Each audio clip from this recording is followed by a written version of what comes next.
15 वर्षाचं बाळ जर ईश्वरची आई होत आहे तर आपण तिचं प्रसंगान पाठ का करू नये? काय विचार आहे त्या ज्ञानेश्वरी? आणि आपली बाबा तर मेघमार होतं त्यामुळे सायकलीवर ज्ञानेश्वरी पाहिजे केलेलं. आमच्या भागात 10 वाजता मी जर गेलो ते बाबाचं आपणच एकच केलेलं नाही ना. हे काही जरी झालं, काही जरी झालं तर ज्ञानेश्वरी आई आहे.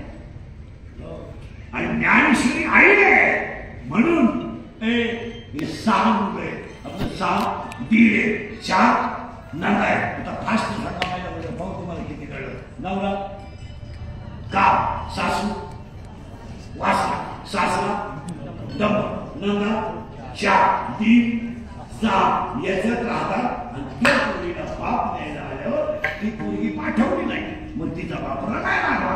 मग ती पोरगी म्हणली बाबा माझ्या घरी येऊन तुमच्या डोळ्यात पाणी आलं ना हे चुकीचं आहे बाबा. का? तुम्ही रडू नका बाबा.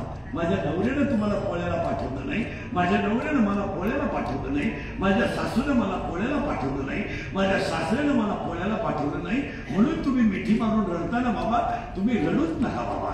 तुमच्या डोळ्यातलं पाणी माझ्या घरात येऊ देऊ नका. का बाबा? तुम्ही रडताना याला तुम्ही जबाबदार आहे, मी जबाबदार नाही.